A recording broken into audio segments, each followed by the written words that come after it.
Dalam momen yang penuh kerendahan hati ini, tiada ungkapan yang lebih agung daripada rasa syukur kepada Ilahi. Marilah sejenak kita mengheningkan cipta untuk bermunajat kepada Tuhan yang Maha Pengasih. Assalamualaikum warahmatullahi wabarakatuh. Bapak Ibu yang kami hormati, mari bersama-sama kita bermunajat membuka acara ini dengan menundukkan kepala, hati serta jiwa untuk memohon kepada Allah Subhanahu wa taala. Doa akan saya bawakan menurut agama Islam dan bagi yang beragama lain kiranya dapat menyesuaikan. A'udzubillahi minasyaitonirrajim. Hamdan syakirin, hamdan na'imin, hamdan yuafi ni'mah, wa yukafi majidah. Ya Rabbana lakal hamdu, wa laka sukru, wa lakal mulku, kama yanbaghi li zalali wa adimi sultanik. Allahumma ya Allah, ya Tuhan kami, tiada kata dan rasa yang pantas kami haturkan kepadamu di siang hari ini, selain syukur kami padamu atas segala nikmat dan hidayah yang Engkau anugerahkan, sehingga kami bisa hadir bersama untuk mengikuti acara sarasehan yang bertema Sambung Masa, Rasa dan Cinta, DJP dulu, masa kini dan masa depan. Untuk itu ya Allah, ya Rahman, ya Karim, jadikanlah acara ini sebagai silaturahim yang Engkau ridhoi, yang membawa barokah, rahmat, taufik dan hidayah-Mu buat kami semua. Ya Allah, Zat yang Maha Kuasa, kami menyadari bahwa jabatan dan kekuasaan adalah amanah. Oleh karena itu, tumbuhkanlah pada kami keteguhan hati sebagai pembangkit semangat dalam menjalankan tugas dan kewajiban untuk bekerja secara profesional dan proporsional, tekun dan berintegritas guna menghantarkan institusi kami tercinta, Direktorat Jenderal Pajak, menuju kejayaan. Ya Allah, ya Majid, Engkau Maha Pemelihara dan Maha Mulia. Satukanlah hati kami, padukan langkah kami dan tumbuhkan rasa persaudaraan yang tulus dan ikhlas. Peliharalah jiwa kami dalam kesucian, serta hiasilah akhlak kami dengan keteladanan. Ya Allah, pertautkan tali kasih di antara kami, sehingga dapat menyikapi perbedaan dengan indah. Jadikan kebersamaan kami menjadi kekuatan dan persatuan untuk membangun bumi pertiwi yang kami cintai berdasarkan iman dan takwa. Ya Allah, ya Ghafur, Engkau Maha Pengampun, ampunilah dosa dan kesalahan kami, dosa pemimpin kami, serta dosa dan kesalahan kedua orang tua kami. Tempatkanlah kami dan orang-orang sebelum kami dalam lindungan, rahmat dan ampunan-Mu. Ya Allah, perkenankanlah doa kami. Rabbana hablana min azwajina wa zurriyatina qurrata a'yun waj'alna lil muttaqina imama. Rabbana atina fid dunya hasanah wa fil akhirati hasanah wa qina azabannar. Subhanaka rabbika rabbil izzati amma yasifun, wassalamun alal mursalin, walhamdulillahi rabbil alamin. Assalamualaikum warahmatullahi wabarakatuh.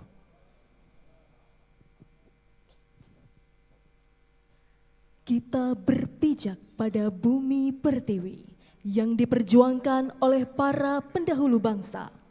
Kembali kita mengingat akan kekuatan persatuan dalam keberagaman. Dengan penuh semangat dan rasa bangga, marilah kita menyanyikan lagu kebangsaan Indonesia Raya. Hadirin dimohon berdiri.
hadirin disilakan duduk kembali.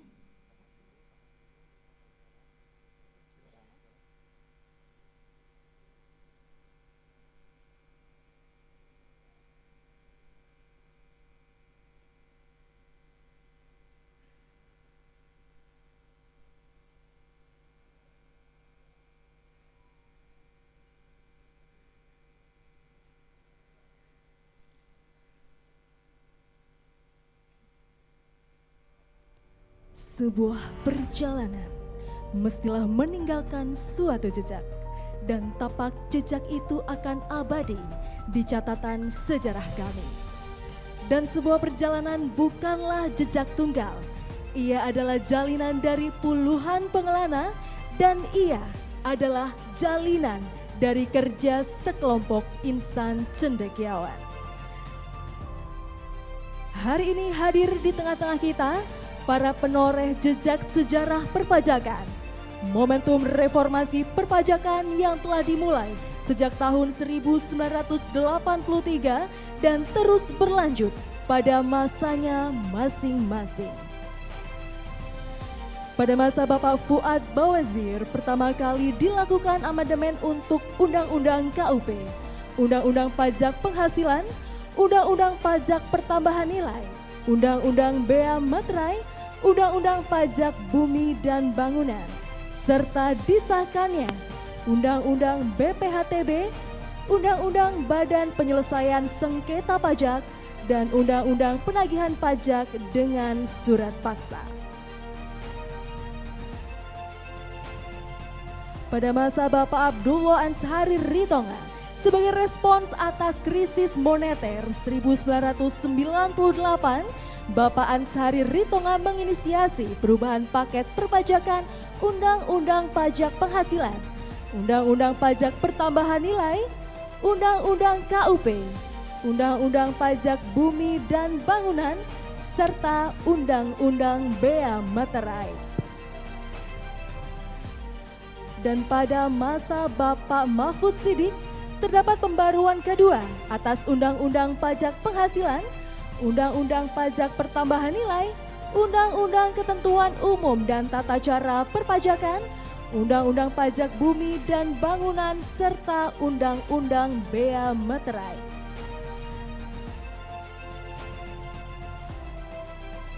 Pembaruan inilah yang sekaligus menjadi dasar reformasi pada masa kepemimpinan selanjutnya.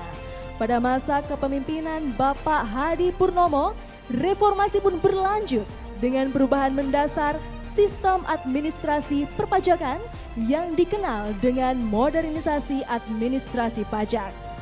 Ditandai dengan sistem pengawasan berbasis fungsi, penanda tersebut mewujudkan dalam bentuk peleburan 3 kantor, yaitu Kantor Pelayanan Pajak, Kantor Pelayanan Pajak Bumi dan Bangunan, dan Kantor Pemeriksaan dan Penyidikan Pajak menjadi satu, dan dikenalkannya jabatan baru bernama Account Representative.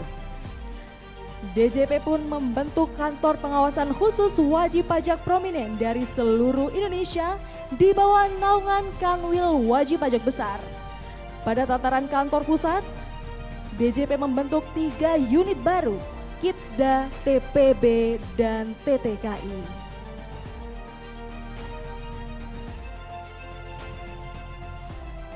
Melanjutkan perjuangan Bapak Hadi Purnomo, Bapak Darmin Nasution menyelesaikan restrukturisasi organisasi Direktorat Jenderal Pajak sembari membangun dan mengembangkan SIKA, menerbitkan perubahan ketiga Undang-Undang KUP dan perubahan keempat Undang-Undang PPH yang dibarengi dengan peluncuran kebijakan Sunset Policy pada tahun 2008.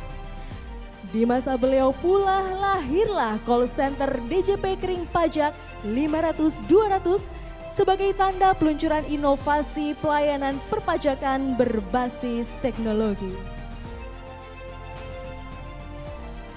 Kemudian di masa kepemimpinan Bapak Muhammad Ciptarjo, reformasi birokrasi DJP ditandai dengan program DJP Maju Pasti yang memuat nilai-nilai DJP, yaitu profesionalisme, integritas, teamwork, dan inovasi. DJP juga mencanangkan cetak biru teknologi informasi dan komunikasi diawali dengan penerapan program Dropbox SPT untuk kemudahan penyampaian SPT di mana saja serta perubahan ketiga Undang-Undang PPN dan PPNBM.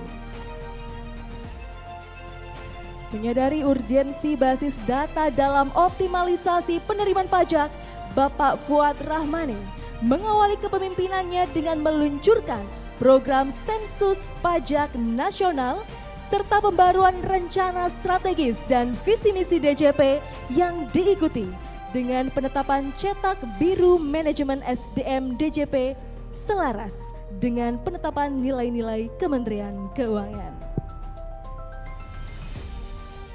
Reformasi perpajakan terus bergulir, DJP online pun lahir di masa Bapak Sigit Pramodito sebagai suatu sistem yang terintegrasi untuk pelaporan dan pembayaran pajak. Penguatan teknologi informasi dilakukan melalui penciptaan dan update aplikasi ISPT, perbaikan administrasi PPN melalui penerapan e-tax invoice dan pengawasan PKP, serta penanganan pengguna dan penerbit faktur pajak fiktif.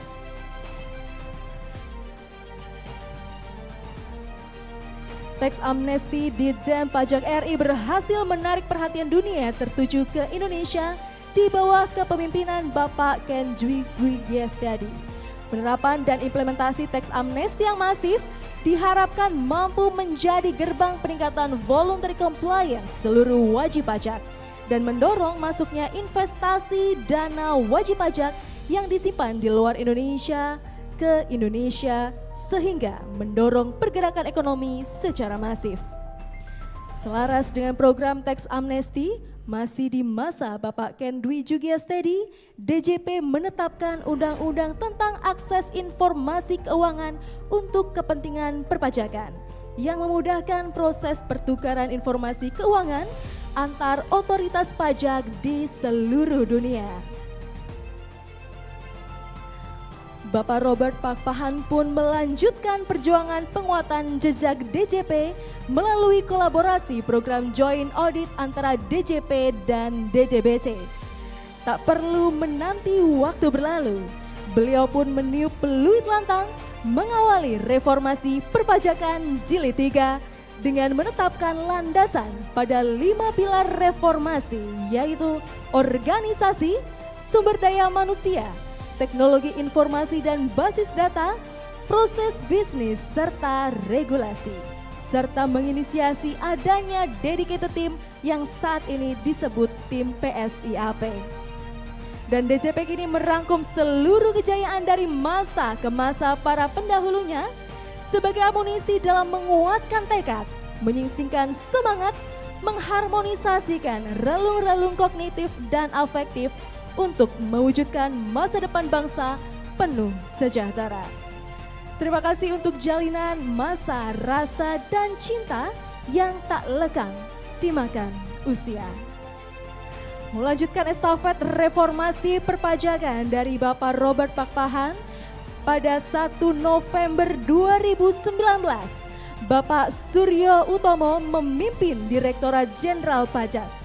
Tibalah saatnya kami persilakan Bapak Suryo Utomo untuk menceritakan pencapaian yang telah ditorehkan dan reformasi yang digulirkan untuk DJP masa depan.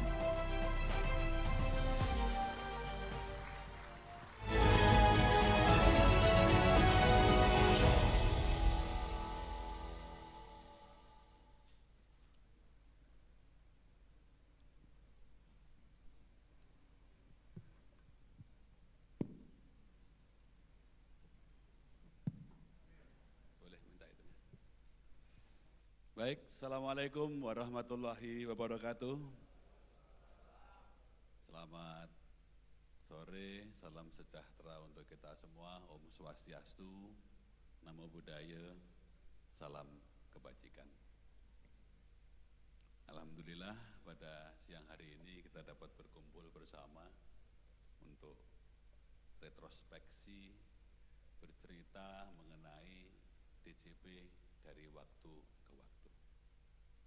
Izinkan saya untuk menyapa terlebih dahulu beberapa yang sudah ada di dalam catatan saya. Ini mohon maaf saya tidak pakai podium, karena kalau podium itu terasa di dalam kotak. Jadi saya lebih bahagia apabila kita dapat saling bertegur sapa dalam suasana yang lebih tanpa sekat. Dari ini izin saya untuk menyapa. Yang pertama saya urutkan saja dulu. Tadi pada waktu masuk tadi ada barisan yang terakhir, barisan para dirjen pada masanya. Pendahulu saya yang tadi sudah ceritakan panjang dan lebar. Banyak hal-hal yang beliau lakukan dan semuanya masih kita jalankan pada hari ini. Yang pertama izin yang saya sangat hormati Bapak Ansari Retonga. Terima kasih Bapak, selamat datang. Di Aula Sakti Budi Bakti, Pak Aritonga ini adalah dirjen pada periode 98 sampai dengan tahun 2000. Jadi saya baru 5 tahun kerja di DJP pada waktu Pak Ansari Retonga menjadi dirjen. Kemudian yang kedua ada Bapak Mahfud Siddiq. Selamat datang Pak, terima kasih yang kami hormati Bapak Mahfud Siddiq. Tahun 2000 sampai dengan 2001. Walaupun cuma setahun tapi banyak tadi Pak undang-undangnya yang Bapak buat termasuk PBB di dalamnya.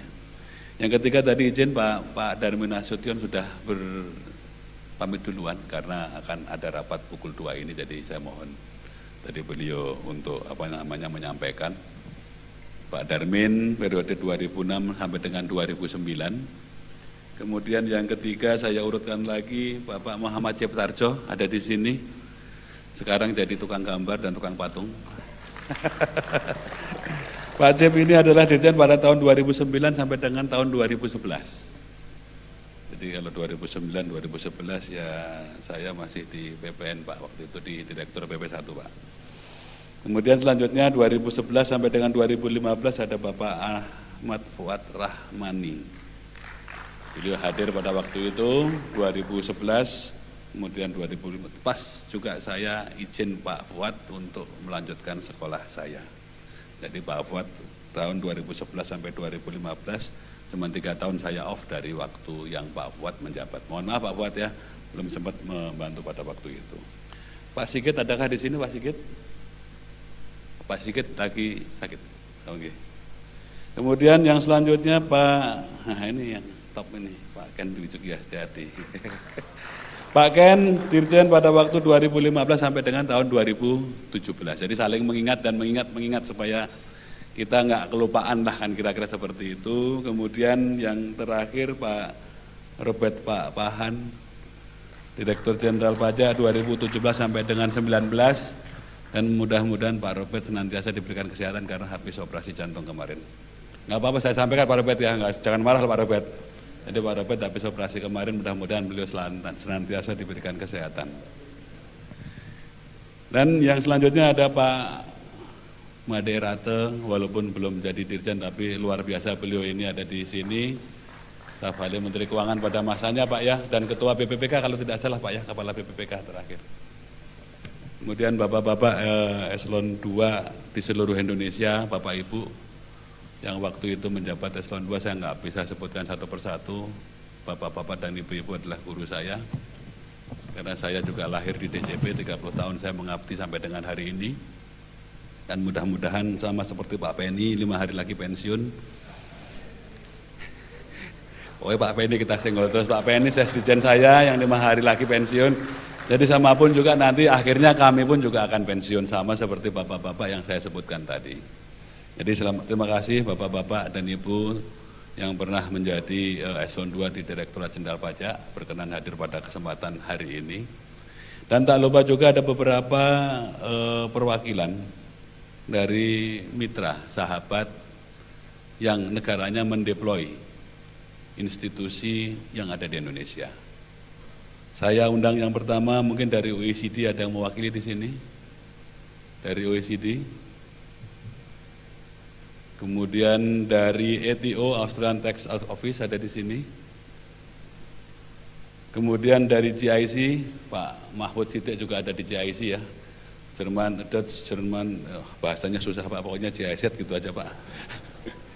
Kemudian dari IBFD, juga insya Allah ada hadir di sini teman saya dari IBFD, juga dari JICA Japan ada di sini. Thank you, arigato gozaimasu. Terima kasih, biasa makan di sushi jadi arigato gozaimasu Pak. Dari AFD dari Prancis, terima kasih, selamat datang. Kemudian dari NTA National Tax Association dari Japan, arigato lagi. Kemudian dari NTS Korea National Tax Services Korea, terima kasih kamsahamnida sudah hadir di sini. Dan juga dari Prospera ada ya, ada di sini. Terima kasih Pak Rubino. Jadi bapak-bapak dan ibu-ibu yang mewakili perwakilan tadi memberikan banyak support perjalanan DJP dari waktu ke waktu. Tidak hanya pada waktu saya menjabat, tapi termasuk pun juga pada waktu bapak-bapak yang tadi ada di depan menjabat. Tapi tidak ada di sini IMF dan tidak ada di sini World Bank, paling tidak juga memberikan bantuan pada waktu perjalanan DJP dari waktu ke waktu kemarin. Tak lupa juga di sini ada beberapa perwakilan dari Kamar Dagang dan Industri. Saya memang mengundang khusus dari Kadin, terima kasih kehadirannya. Kemudian dari APindo, Asosiasi Pengusaha Indonesia, yang bayar pajak adalah pengusaha, kalau tidak pengusaha bayarnya pakai gaji. Terima kasih. Kemudian dari beberapa teman-teman konsultan pajak IKPI, ada di sini KPI, ada Pak Ruston, terima kasih. Dari P3KPI, Bu Susi, terima kasih. Kemudian dari AKP 2I, Pak Herman. Kemudian Perkopi, sekalian ngabsen maksud saya, terima kasih. Kemudian ada juga dari Pertapsi, Asosiasi Perkumpulan apa Pak Darus? Tax Center Indonesia. Ya namanya kadang-kadang suka lupa Pak Darus, mohon maaf Pak Darus. Terima kasih telah memberikan dukungan. Dan juga dari perwakilan pemerintah daerah ada di sini. Saya tidak ingat yang diundang sama Bu Ewi, ada beberapa dari pemerintah daerah. Terima kasih sudah berkenan hadir. Juga perwakilan dari Tax Center dan juga media massa. Dan juga para hadirin yang kami hormati. Jadi terima kasih beberapa tadi yang saya sebutkan berkenan hadir pada kesempatan siang hari ini untuk bersama-sama paling tidak menjadi saksi perjalanan panjang dari perpajakan dan Direktorat Jenderal Pajak. Paling tidak seperti yang digambarkan tadi sejak tahun 1983. Pada saat saya sendiri pun juga belum masuk. Saya baru masuk di DJP tahun 1993, jadi 10 tahun sejak implementasi dari Undang-Undang Perpajakan yang baru. Jadi kalau tadi disebutkan, digambarkan sejak Pak Fuad Bawasir di tahun 1983 sampai dengan sekarang begitu banyak cerita, begitu banyak perubahan, begitu banyak perbaikan yang betul-betul sudah diinisiasi dan dilakukan.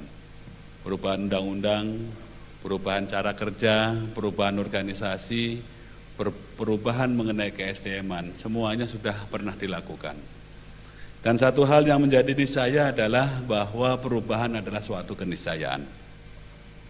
Tidak ada yang abadi di dunia ini kecuali perubahan. Oleh karena itu dalam perjalanan waktu pun kami akan terus berupaya untuk melakukan perubahan, karena waktu berlalu, cerita berubah, situasi berubah.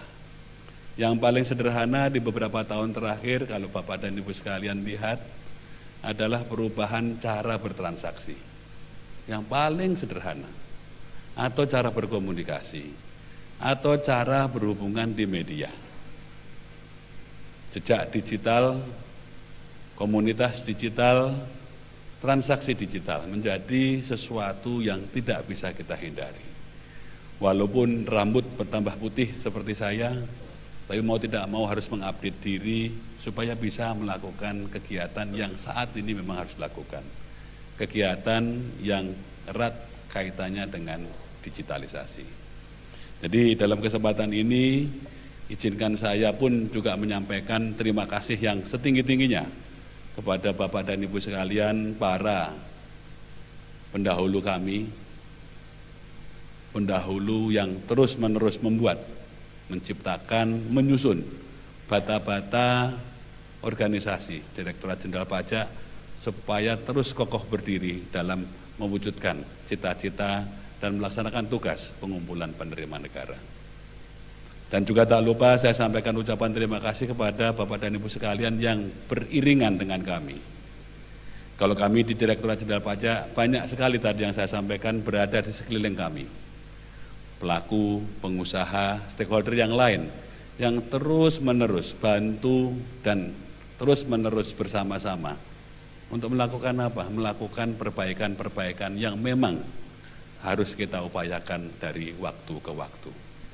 Dan inilah yang menjadi kunci kami untuk terus melaksanakan reformasi yang tidak akan pernah selesai. Di tahun 83 ada reformasi yang pertama, yang menjadi basis, yaitu perubahan sistem administrasi perpajakan. Berubah sama sekali dari sistem official assessment pada waktu itu menjadi self assessment. Tadi sudah diceritakan sejak zaman Bapak Fuad Bawasir mengubah undang-undang perpajakan. Kemudian diteruskan ke reformasi jilid yang pertama tahun 2000 sampai dengan 2008. Reformasi birokrasi, modernisasi sistem administrasi perpajakan. Panjang cerita sudah disampaikan. Tak kurang banyak yang sudah beliau-beliau sampaikan, selesaikan pada waktu itu, dan ternyata pun juga belum selesai. Di tahun 2009 sampai dengan tahun 2016, peningkatan pengendalian intern sampai dengan pelaksanaan tax amnesty pun juga dijalankan. Persiapan tax amnesty pada waktu itu, kemudian implementasinya di tahun 2017, 16 dan 17. Kemudian reformasi yang ketiga, Pak Ken, Pak Robert, dan saya meneruskan 2017 sampai dengan sekarang, dan alhamdulillah belum selesai. Alhamdulillah belum selesai Pak, Bu. Jadi kalau saya sampaikan reform yang ketiga ini sejak tahun 2017 berarti sudah tahun ke-7 kami melakukan perubahan dan perbaikan. Sudah selesai belum? Belum. Ada banyak yang dilakukan dan insya Allah tahun depan paling tidak implementasi dari sistem administrasi perpajakan yang baru akan kita jalankan. Jadi genap tahun ke-7 plus menjadi tahun ke-8. Tahun depan Cortex yang baru di bawah bendera PSIAP, siap, insya Allah dapat kita jalankan. Kita luncurkan dan dapat kita gunakan sebagai basis pada waktu kita melakukan kegiatan administrasi perpajakan ke depan. Jadi kalau mungkin boleh sedikit saya bercerita Bapak dan Ibu sekalian, untuk reformasi yang terjadi di tahun 2017 sampai dengan tahun 2023 and forward nantinya, paling tidak tadi ada gambar dimunculkan, ada 5 pilar sebetulnya. Pilar yang pertama, pilar mengenai kebijakan, yang tadi sudah tahun 83 beberapa kebijakan terus dilakukan perubahan. Itu tidak bisa dihindari. Jadi pilar yang pertama kebijakan pasti akan ada. Pilar yang kedua adalah bagaimana kita memperbaiki proses bisnis. Karena cara bekerja, cara bertransaksi, cara masyarakat berorganisasi berubah. Pilar proses bisnis dilakukan perbaikan. Kemudian yang ketiga adalah pilar mengenai bagaimana kita betul-betul memanfaatkan data. Data terkait dengan program amnesti yang disampaikan di tahun 2016-2017. Data terkait dengan aktivitas exchange of information yang kita dapatkan mulai tahun 2018 sampai dengan saat ini. Dan data-data yang terus kita perlu dan kita dapatkan dari beberapa pihak yang memiliki data tersebut menjadi bagian yang penting pada waktu kita semua melaksanakan sistem administrasi perpajakan kita. Yang sekarang pun juga dibangun dalam sistem inti yang sedang kita susun saat ini, yaitu Cortex. Jadi ke depan data dan informasi merupakan tulang punggung pada waktu kita melaksanakan tadi, melaksanakan aktivitas pengawasan, pemeriksaan, penagihan, termasuk pun juga penegakan hukum dan juga pelayanan penyuluhan kepada masyarakat wajib pajak. Jadi ke depan, nanti ya tadi yang coba kita lihat beberapa perbaikan, modernisasi terus dilakukan Dan insya Allah 21 proses bisnis inti perpajakan kita betul-betul terintegrasi dalam satu susunan sistem informasi yang sedang dibangun saat ini. Dengan mendasarkan pada data dan informasi yang ada, kita kembangkan compliant risk management. Sehingga pada waktu kita melakukan pengawasan, pemeriksaan maupun penegakan hukum, serta pun juga penyuluhan pelayanan, betul-betul memiliki keterukuran. Tidak ngacak, tidak sembarangan, tapi setiap saat kita memiliki set of wajib pajak yang kita lakukan pengawasan, pemeriksaan, penagihan, dan proses bisnis yang lainnya. Jadi inilah yang menjadi cikal bakal sistem administrasi kita yang lebih modern ke depan. Ngitung penerimaan juga sudah terukur, melaksanakan aktivitas rutin perpajakan pun juga terukur. Dan yang lebih penting lagi adalah bagaimana kita memudahkan interaksi kita dengan masyarakat wajib pajak. Nanti akan saya ceritakan beberapa perbaikan-perbaikan yang terus-menerus kita coba lakukan. Terutama bagaimana kita interaksi tanpa harus bertemu dengan masyarakat wajib pajak. Ini yang menjadi penting pada waktu kita terus berusaha menyusun, memperbaiki sistem administrasi yang baik dan sesuai dengan kondisi saat ini. Apalagi semua dari masyarakat sudah menggunakan sistem informasi, sudah menggunakan platform digital untuk melakukan aktivitas mereka sehari-hari.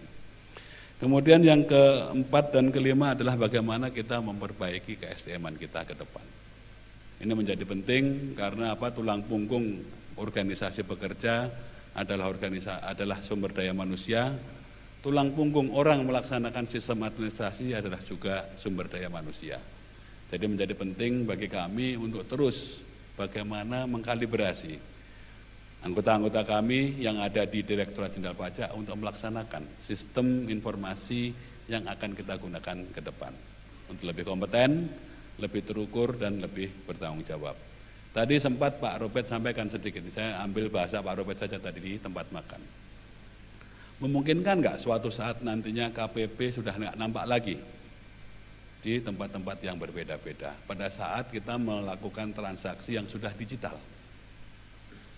Ini pertanyaan Pak Robert yang menggelitik saya. Sebetulnya pertanyaan ini dilemparkan Pak Robert Papahan sekitar 2019 kalau tidak salah saya ingat. Jawabannya adalah memungkinkan. Karena apa? Semua sistem administrasi kita letakkan dalam platform yang namanya Cortex. Dimanapun kita bekerja, dimanapun masyarakat wajib pajak ada, mereka dapat mengakses. Tidak perlu mereka berbondong-bondong ke kantor pelayanan pajak kita, tapi mereka dapat mengakses sistem administrasi dimanapun mereka berada. Termasuk pun juga bagaimana kita mendeploy sumber daya manusia kita untuk melakukan pengawasan. Kemungkinan suatu saat nanti tidak perlu orang yang ada di KPP yang bersangkutan yang harus melakukan pengawasan. Bisa jadi sumber daya manusia kita yang berada di tempat lain yang bisa kita minta untuk melakukan pengawasan kepada satu atau dua wajib pajak yang berbeda. Ini yang terus menerus coba kami akan jalankan. Sehingga menjadi penting bagi kami untuk terus meningkatkan kapasitas, untuk meningkatkan kredibilitas tidak hanya sistem, tapi orang yang ada di dalam organisasi itu sendiri. Pilar yang kelima mungkin dapat kami sampaikan dalam forum ini adalah pilar organisasi. Tadi disampaikan dalam preview tadi bahwa bagaimana kita mulai memetamorfosakan organisasi dari yang namanya berdasarkan jenis pajak menjadi berdasarkan fungsi pengawasan, pemeriksaan, dan pengendalian.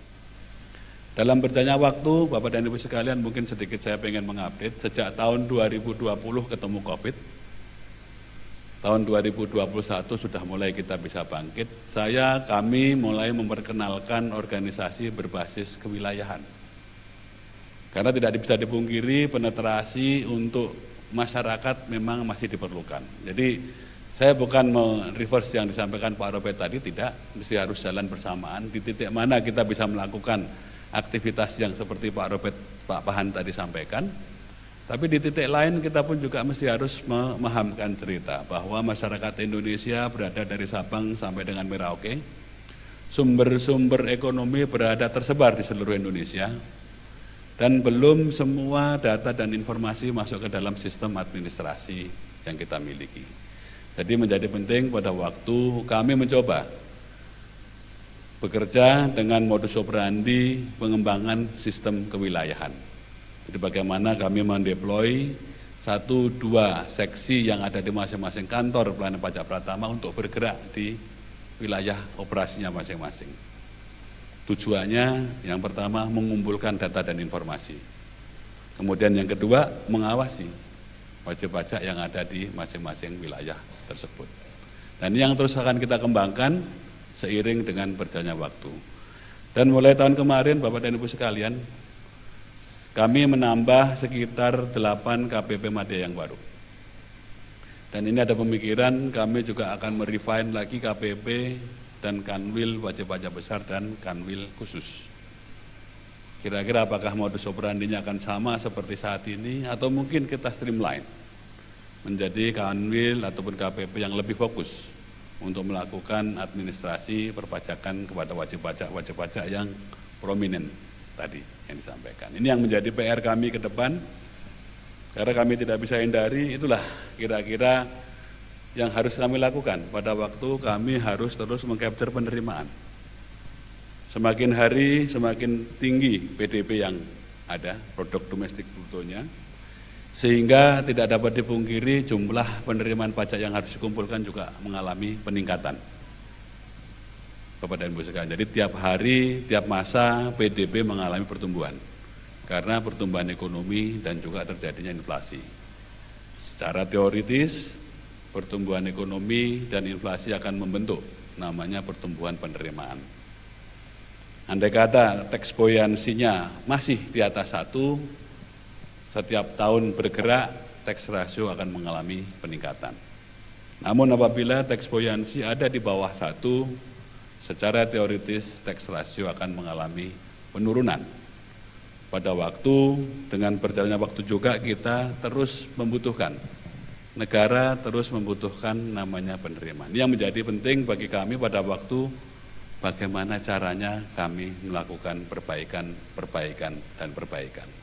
Wujudnya di mana adalah sistem administrasi yang kita perbaiki. Jadi tidak ada cerita lain pada waktu kita memperbaiki sistem administrasi, ujungnya adalah kemudahan, kepastian, dan yang lebih penting lagi adalah ujungnya peningkatan penerimaan kepada negara. Karena Bapak dan Ibu sekalian sering melihat di media bahwa tax ratio Indonesia masih tergolong sebagai tax ratio yang rendah dibandingkan dengan negara-negara sebanding. Tidak hanya di kawasan ASEAN, tapi pun termasuk juga di kawasan Asia lainnya. Jadi ini adalah PR kita bersama, dan saya sangat berbahagia pada hari ini kita semua para pihak sebetulnya, ini wakil dari para pihak. Bukan hanya kami yang ada di Direktorat Jenderal Pajak, bukan hanya Bapak dan Ibu yang ada di masyarakat wajib pajak, karena saya yakin semuanya adalah wajib pajak, tapi pun juga para pelaku, asosiasi, konsultan, perkumpulan yang memang memiliki urgensi, kepentingan yang sama. Bagaimana terus berupaya memperbaiki sistem administrasi perpajakan. Karena itu adalah tulang punggung tidak hanya terkait dengan penerimaan, tapi pun juga menunjukkan kematangan dan kemandirian suatu bangsa.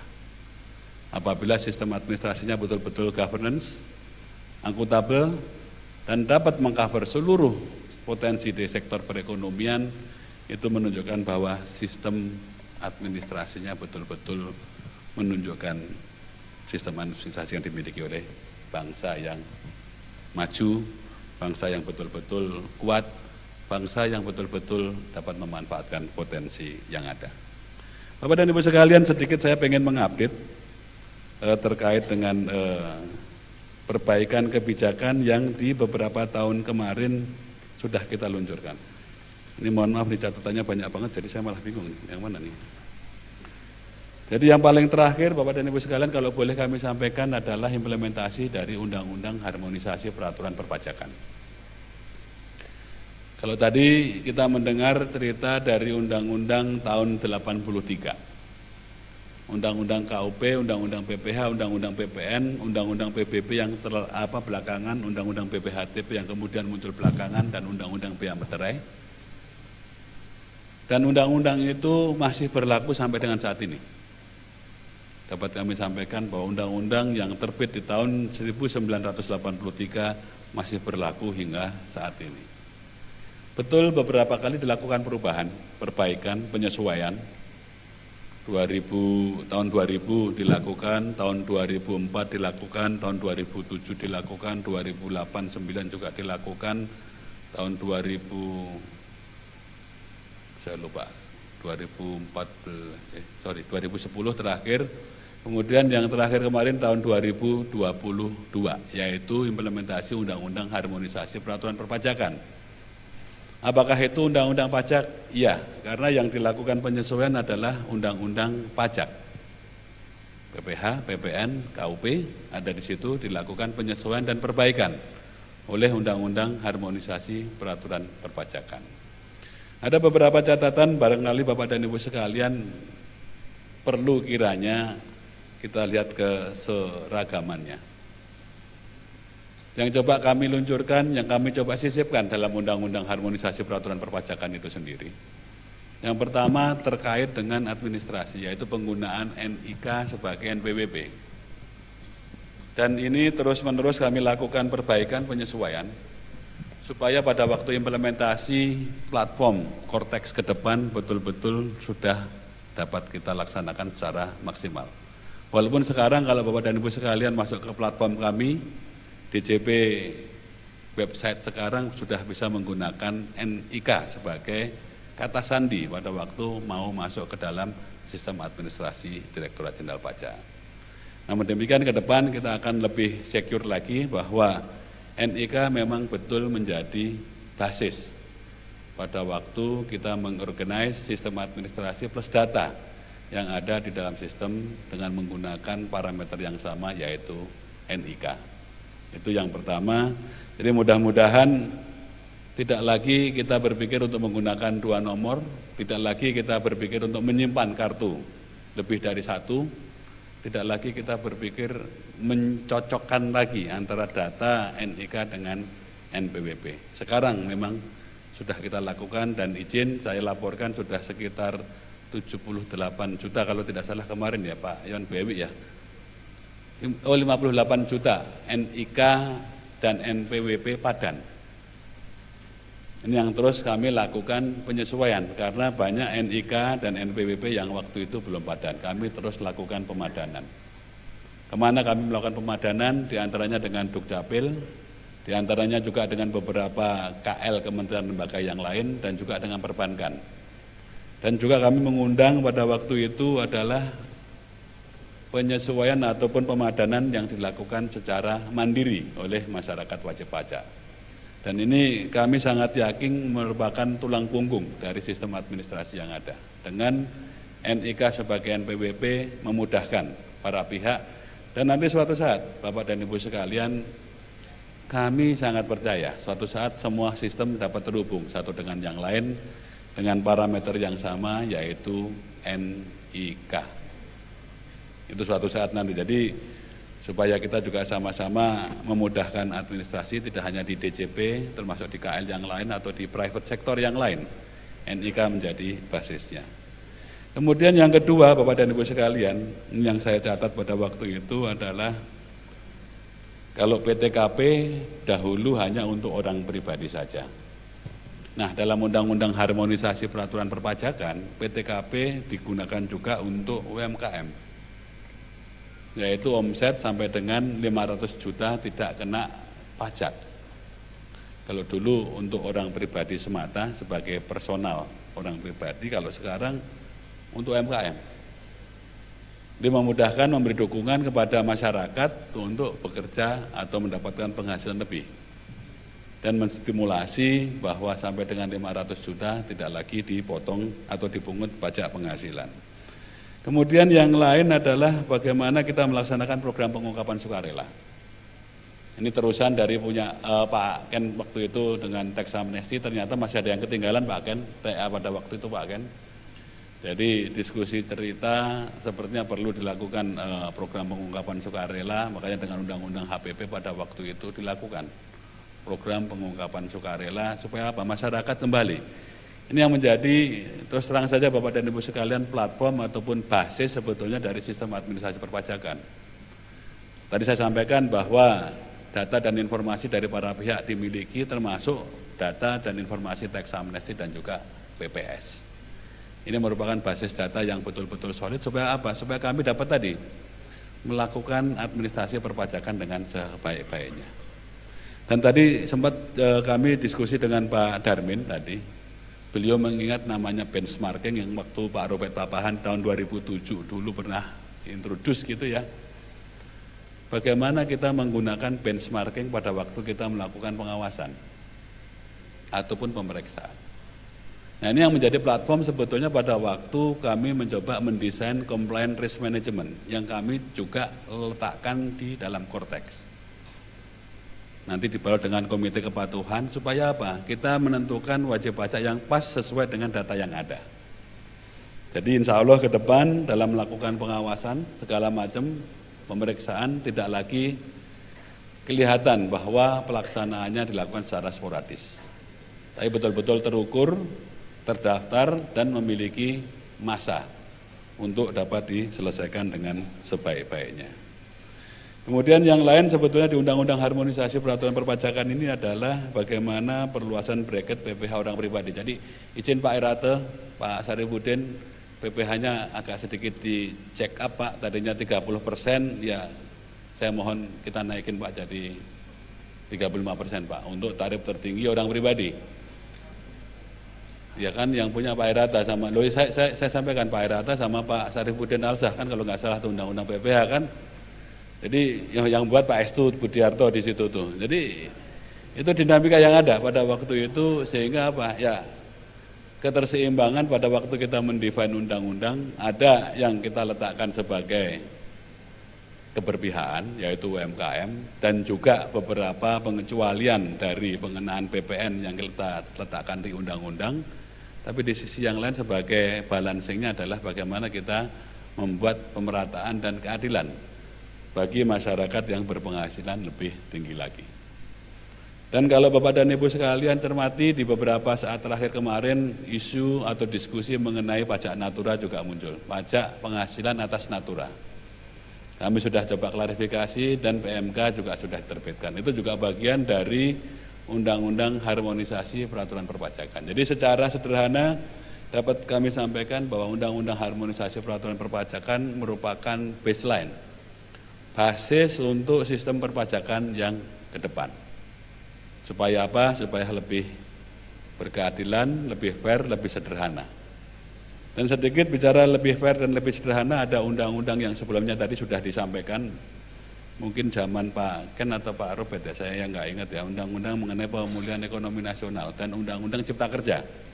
Tadi belum sempat diletakkan di situ, ada dua lagi undang-undang mengenai PEN, pemulihan ekonomi nasional pada waktu COVID, dan yang kedua adalah undang-undang cipta kerja. Itu tadi belum sempat Bu Ewi sebutkan Bu Ewi. Karena di undang-undang cipta kerja banyak sekali sesuatu yang diatur, terutama memudahkan, menyederhanakan, dan tidak memberikan beban lebih kepada masyarakat wajib pajak.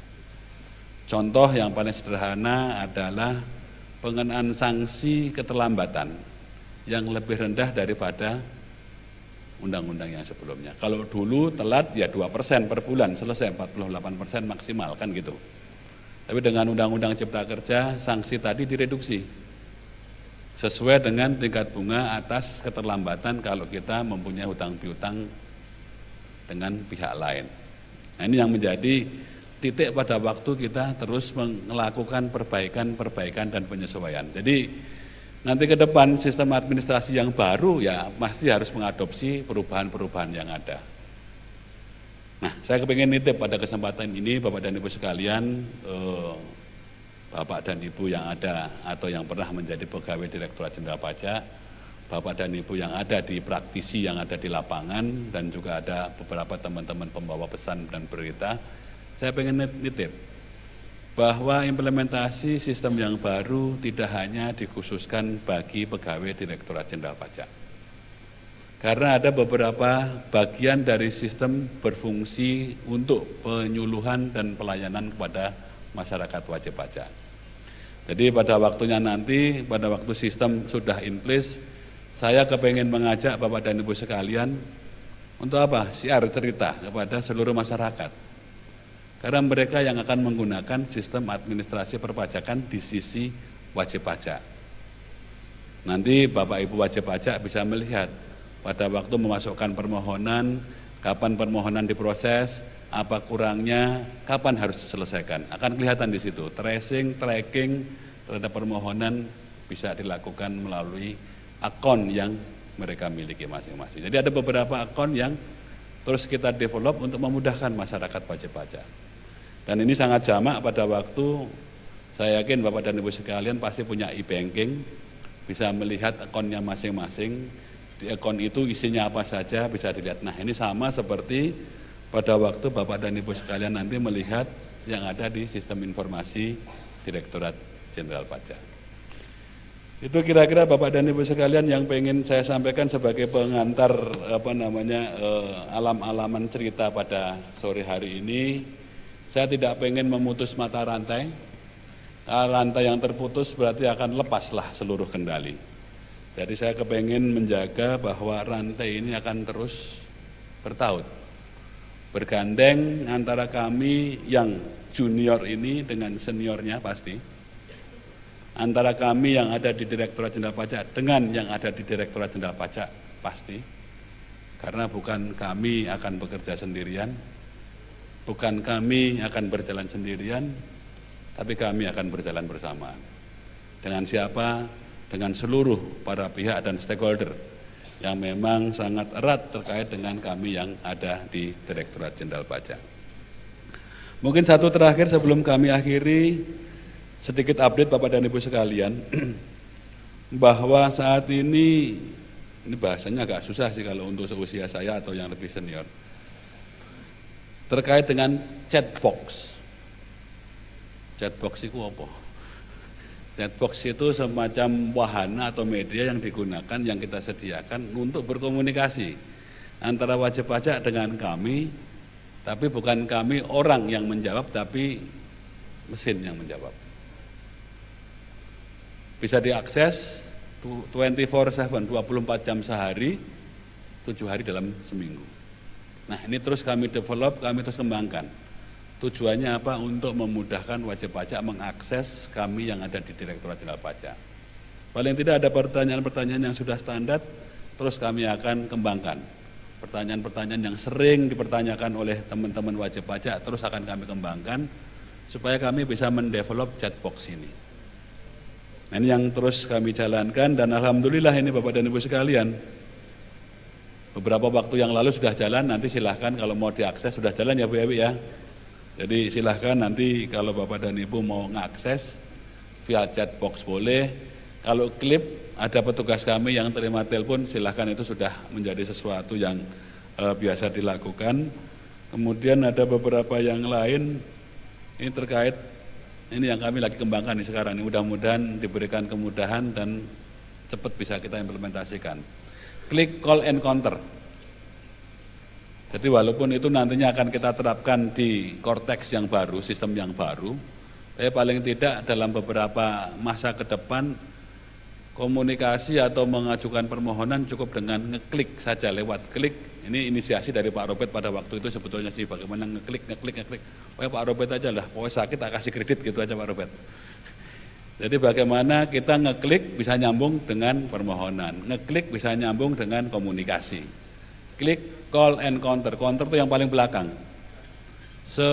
Kita usahakan sebisa mungkin layanan dengan klik. Telepon, tinggal masukin PIN code-nya, tinggal masukin apa, nanti keluar sendiri. Seperti chatbox tadi contoh kata. Kalau memang tidak tersedia di situ, bisa dilakukan dengan call, hubungin kami. Termasuk diantaranya adalah misalnya permohonan SKB misalnya, itu bisa dilakukan.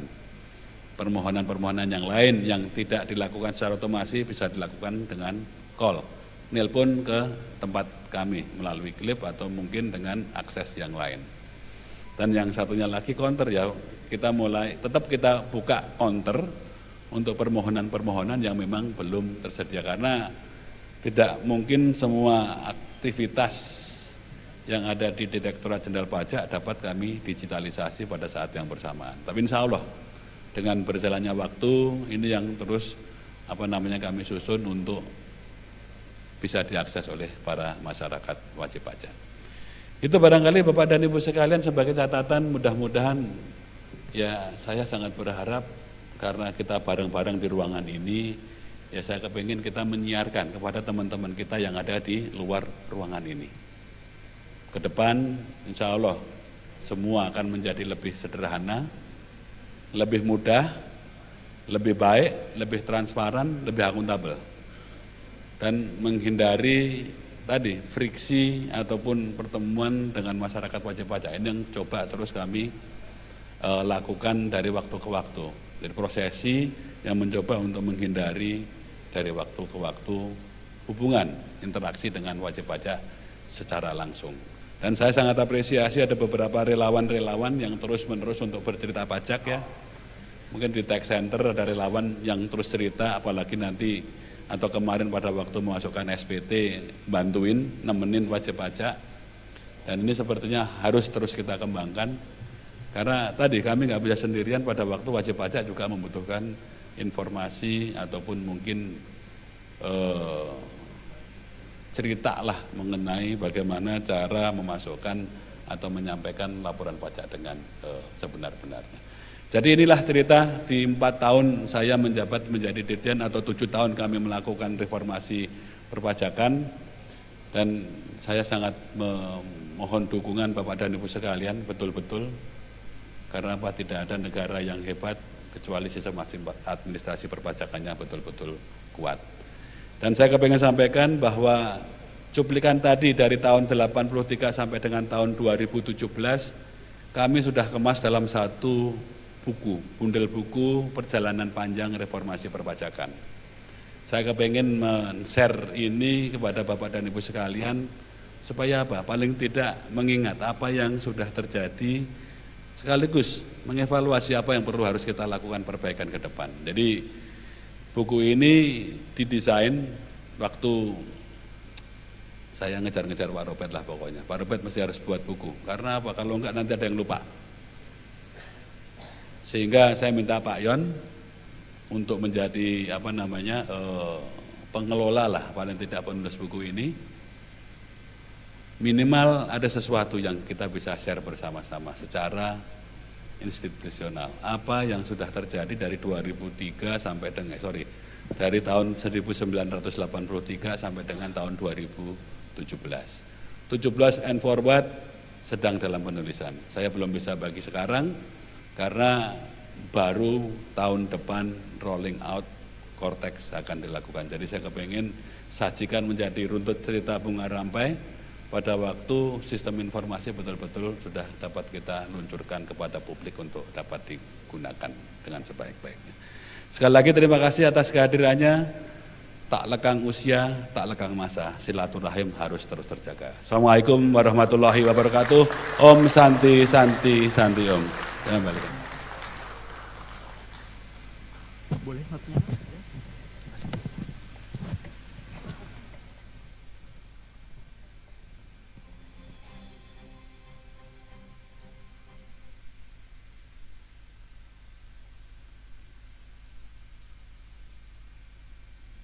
Perubahan sistem perpajakan secara signifikan dan komprehensif yang mencakup pembenahan administrasi perpajakan, perbaikan regulasi perpajakan, dan peningkatan basis pajak di Indonesia telah dilakukan sejak 1983.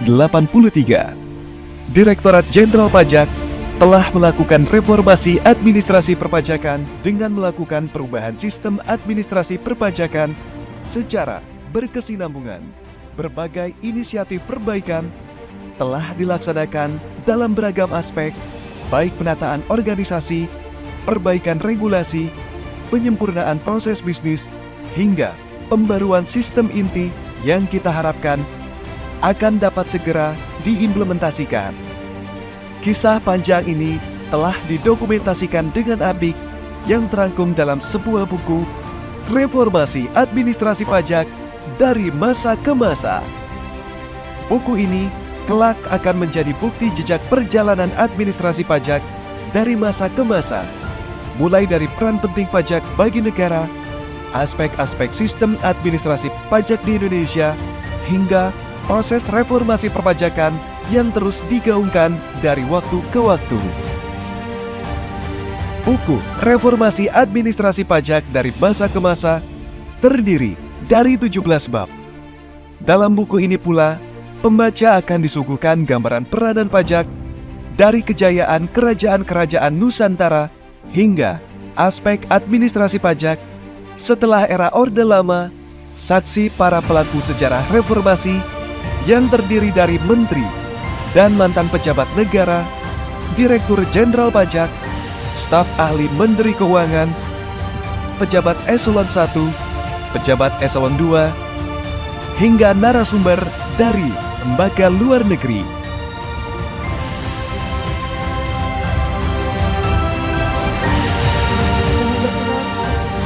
Direktur Jenderal Pajak didampingi oleh Bapak Yon Arsal sebagai pengarah dalam penulisan buku Reformasi Administrasi Pajak dari Masa ke Masa untuk memberikan buku kepada Direktur Jenderal Pajak terdahulu. Boleh kita berikan tepuk tangan yang paling meriah untuk penyampaian buku Reformasi Administrasi Pajak dari Masa ke Masa.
Bapak dan Ibu hadirin yang berbahagia, sebagai institusi penghimpun penerimaan negara terbesar, Direktorat Jenderal Pajak menjadi denyut nadi perjalanan bangsa. Direktorat Jenderal Pajak senantiasa berbenah dalam memberikan pelayanan dengan memanfaatkan kemajuan teknologi sebagai manifestasi nilai kesempurnaan. Inilah inovasi pelayanan perpajakan berbasis teknologi Direktorat Jenderal Pajak. Pertama kali kami luncurkan layanan perpajakan, laman edukasi, WA bot UMKM dan chatbot untuk kemudahan informasi para stakeholder Direktorat Jenderal Pajak.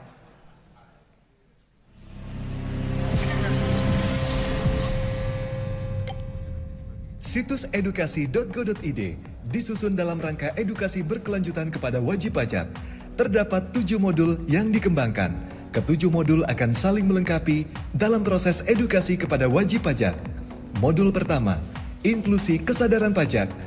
Modul kedua, relawan pajak atau renjani.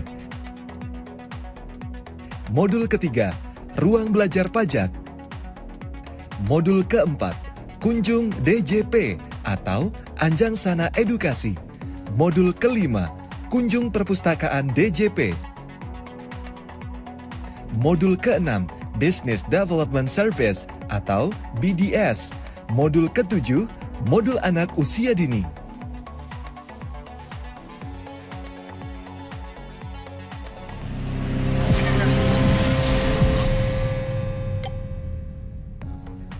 DJP juga menginisiasi layanan informasi perpajakan khusus UMKM melalui media WhatsApp. Tampilan yang familiar, respon jawaban yang cepat merupakan fitur unggulan layanan ini.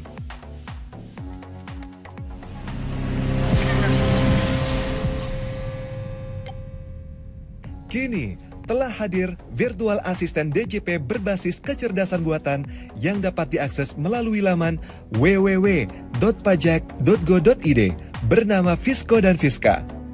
Fisko dan Fiska menyajikan informasi perpajakan 24 jam dalam seminggu. Saat ini telah tersedia 1.155 tema dan akan terus ditambahkan. Dengan Natural Language Processing, virtual assistant DJP mampu mengenali berbagai cara bertanya dan memberikan jawaban valid secara otomatis.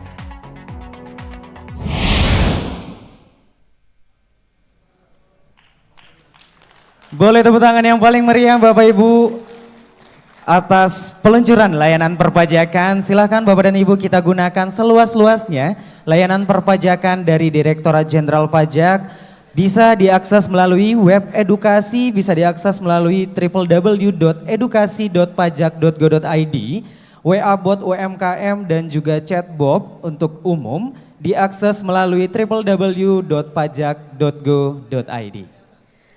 Bapak dan Ibu hadirin yang kami hormati, tentunya sinergi yang dilakukan Direktorat Jenderal Pajak dengan para stakeholder adalah semangat kolaborasi yang menjadi budaya yang terinternalisasi dalam tubuh Direktorat Jenderal Pajak.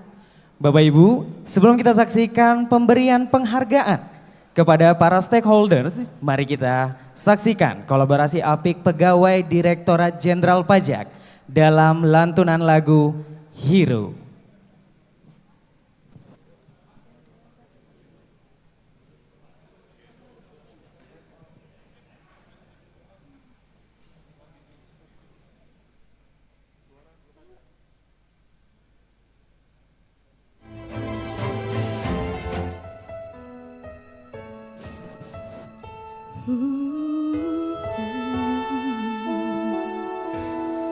There's a hero. If you look inside your heart, you don't have to be afraid of what you are. Here's an answer.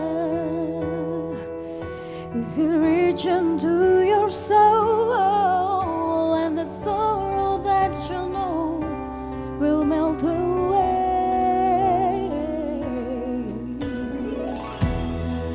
and then a hero comes along with the strength to carry on, and you cast your fears aside, and you know you can survive. So when you feel like hope is gone, look inside you and be strong, and you finally see the truth that a hero lies in you.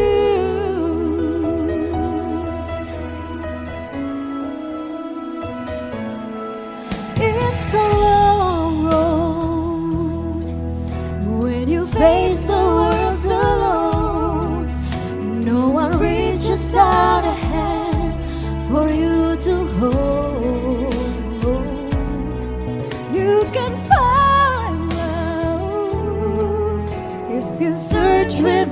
yourself, and the sorrow that you know will disappear.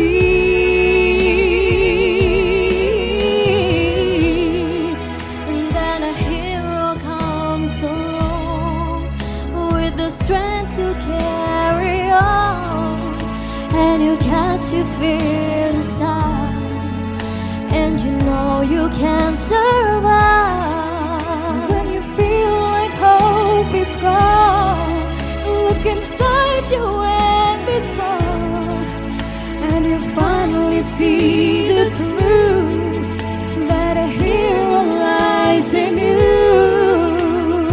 Oh,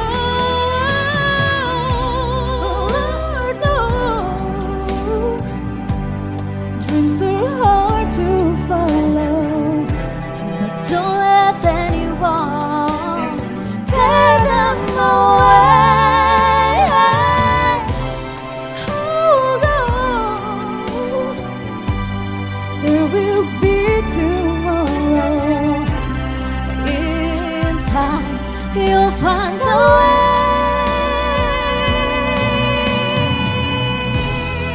And when a hero comes along with the strength to carry on, and you cast your fear aside, and you know you can survive. So when you feel like hope is gone, look inside you and be strong, and you finally see the truth that a hero lies in you.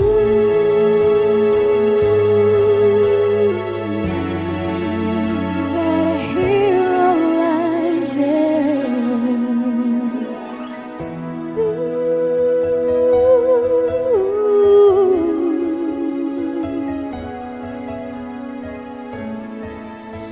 That a hero lies in you.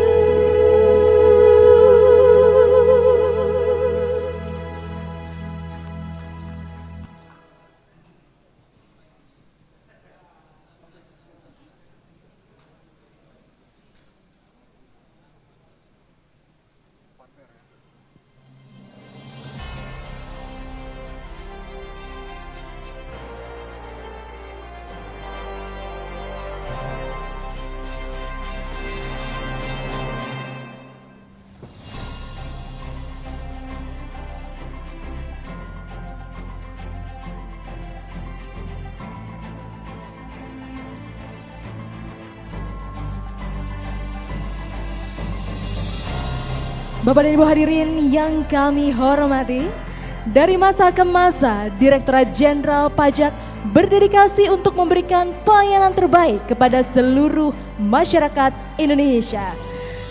Tentu Direktorat Jenderal Pajak juga terus memperkuat sinergi dengan para pemangku kepentingan.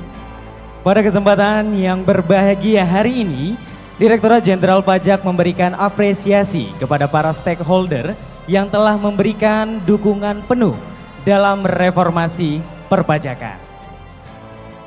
Dan inilah DGT Awards.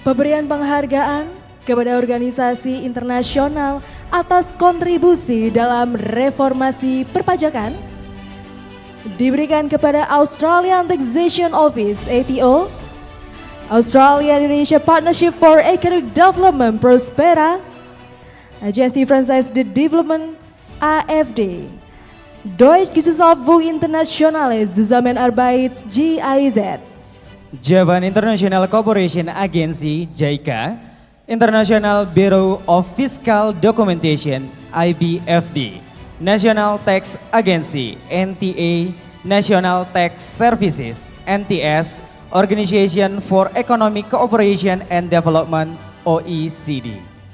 We cordially invite the representatives to come to the stage to receive appreciation flow from the Director General of Taxes. Dan juga kami undang dengan hormat kepada Bapak Suryo dan juga Bapak Iwan Juniardi untuk dapat menyerahkan plakat kepada penerima.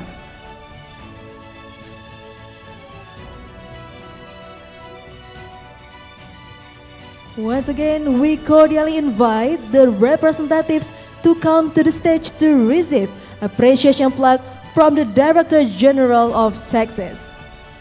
Kami mohon berkenan kepada representatif untuk dapat menuju ke panggung menerima plakat penghargaan dari Direktur Jenderal Pajak.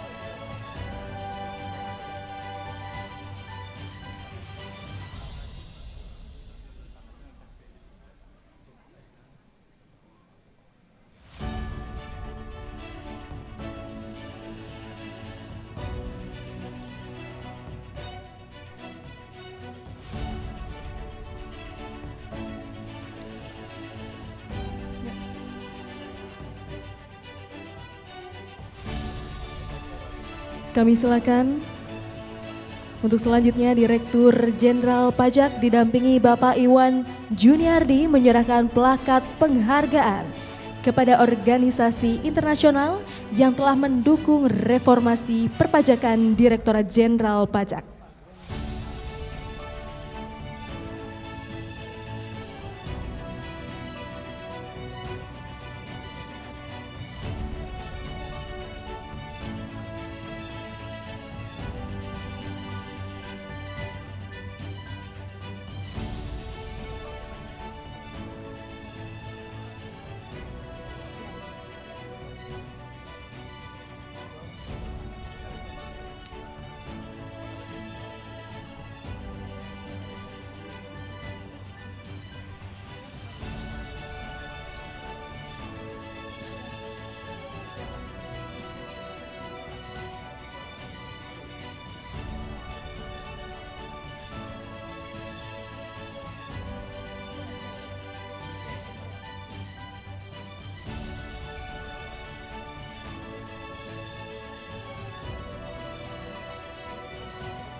For Pak Suryo, Pak Iwan, and representative, please remain on the stage to take a photograph together.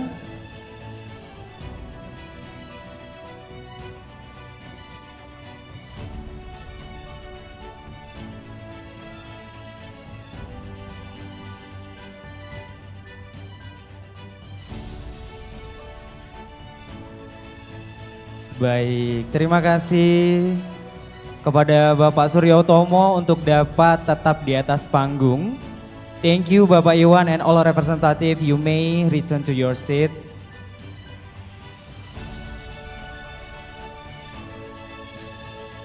Kategori selanjutnya, kategori Tax Center atas kontribusi dalam reformasi perpajakan diberikan kepada Universitas Wiraraja, Universitas Gunadarma, dan Universitas Lampung.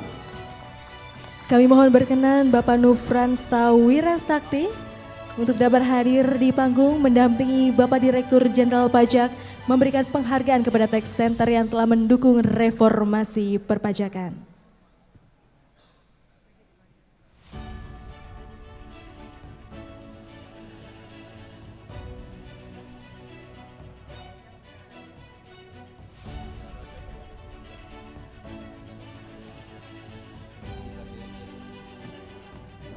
Kami persilakan sekali lagi untuk naik ke atas panggung dari Universitas Wiraraja Universitas Gunadarma, dan Universitas Lampung.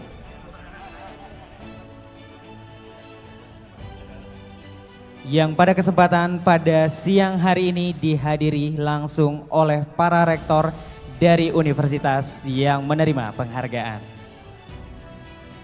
Boleh tepuk tangan yang paling meriah Bapak dan Ibu semua.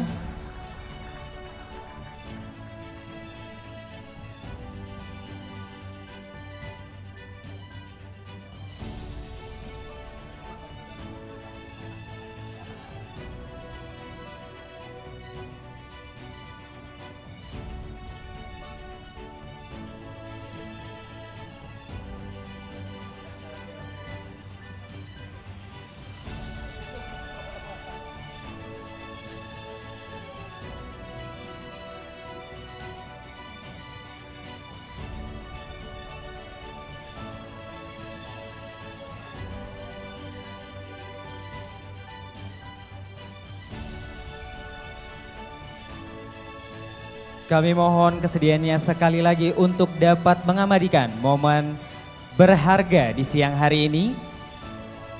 Pak Dirjen dan juga Pak Frans boleh bergabung kepada para penerima penghargaan kategori Tech Center untuk dapat diabadikan dalam foto bersama.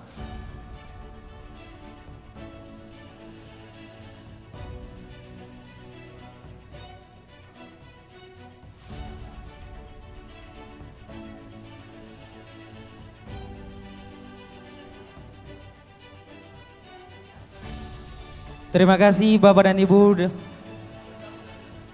Kami mohon kesediaannya sekali lagi kepada Pak Suryo untuk tetap di atas panggung. Kepada Bapak dan Ibu dari Universitas dan juga Pak Frans, kami silahkan untuk duduk kembali.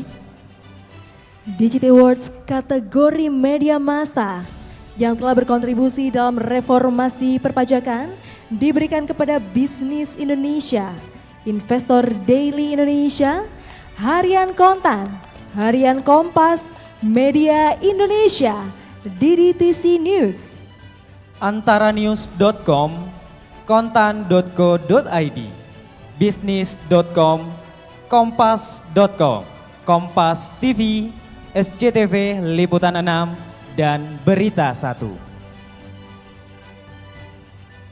Kami mohon kepada para perwakilan dari kategori media massa untuk dapat naik ke atas panggung menerima penghargaan atas kontribusi dalam reformasi perpajakan.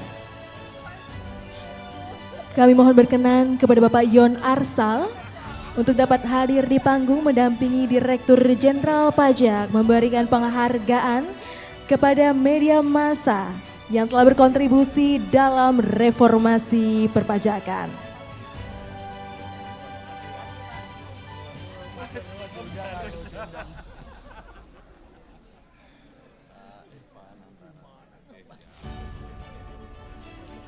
Mbak Yu.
Baik, kami mohon kesediaannya kepada Bapak Suryo Utomo dan juga Pak Yon Arsal untuk dapat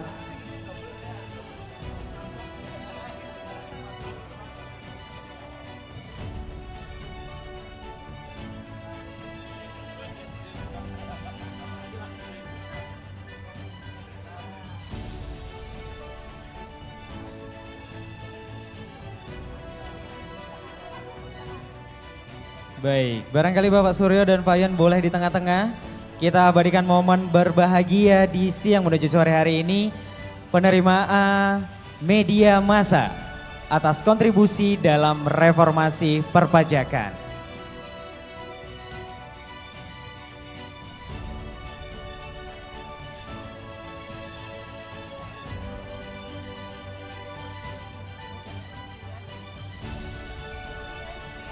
Baik, kami mohon kesediaannya kepada Pak Suryo untuk tetap di atas panggung dan kepada Pak Yon beserta Bapak Ibu awak media untuk dapat kembali ke tempat duduknya.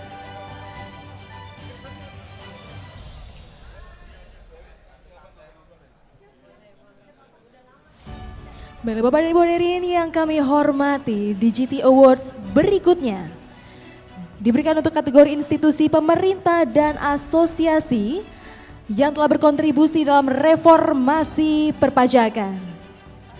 Kami mohon berkenan untuk hadir dari pemerintah Provinsi DKI Jakarta, pemerintah Provinsi Jawa Barat, Kamar Dagang Indonesia, Kadin, Asosiasi Pengusaha Indonesia, APindo, Ikatan Konsultan Pajak Indonesia, IKPI, Asosiasi Konsultan Pajak Publik Indonesia (AKP2I), Perkumpulan Konsultan Praktisi Perpajakan Indonesia (Perkopi), Perkumpulan Praktisi dan Profesi Konsultan Pajak Indonesia. Kami mohon kesediaannya untuk perwakilan konsultan pajak untuk diwakili oleh Ikatan Konsultan Pajak Indonesia (IKPI) untuk naik ke atas panggung.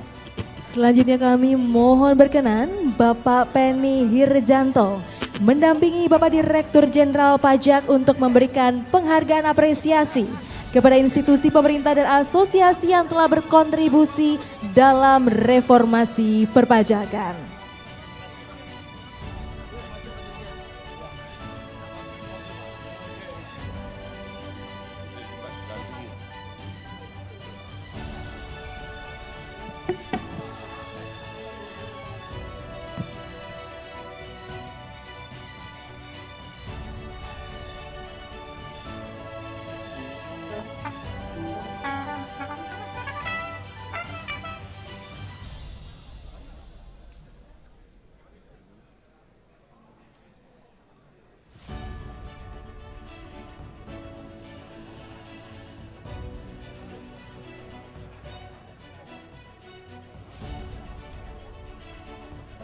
Kita saksikan bersama pemberian apresiasi dari Direktorat Jenderal Pajak kepada pemerintah Provinsi DKI Jakarta, pemerintah Provinsi Jawa Barat, kepada Kamar Dagang Indonesia, Kadin,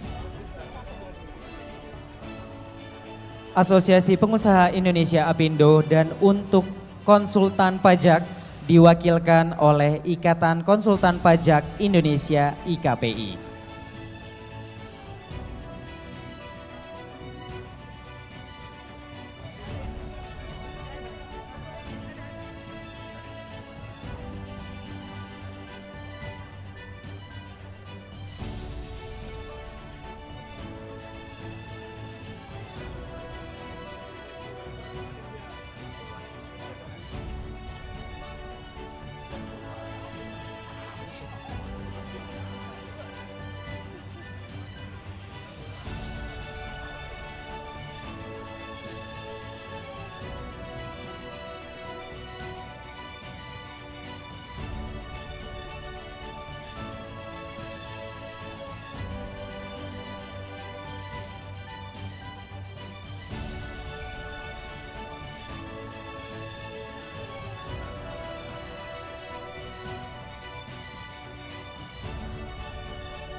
Kembali kami mohon kesediaannya kepada Pak Suryo dan juga Pak Penny untuk dapat bergabung di tengah-tengah.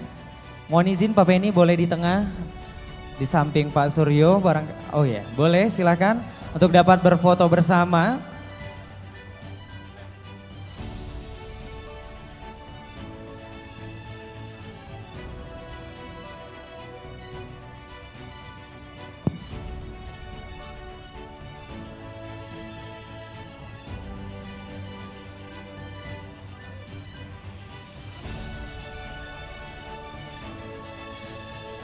Baik, kami mohon kesediaannya kepada Pak Suryo, Pak Penny dan juga dari instansi pemerintah dan juga asosiasi untuk dapat kembali ke tempat duduknya.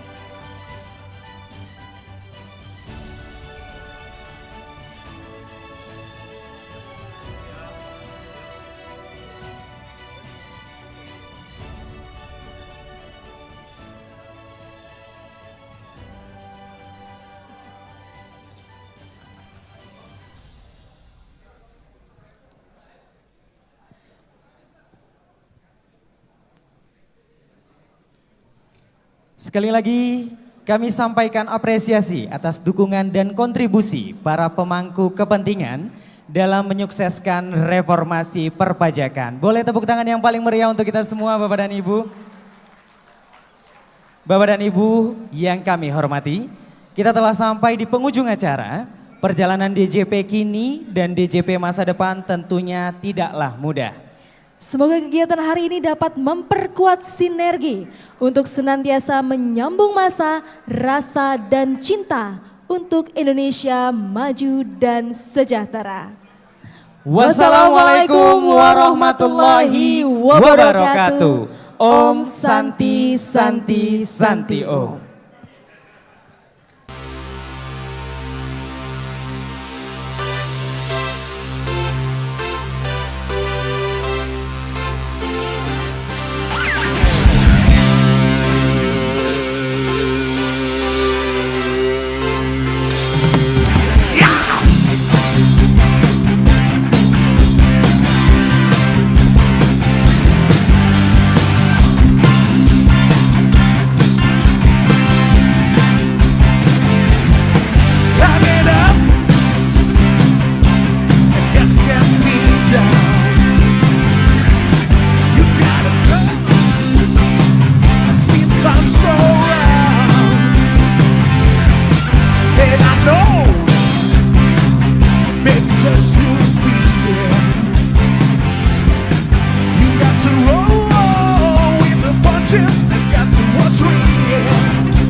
sehat Pak.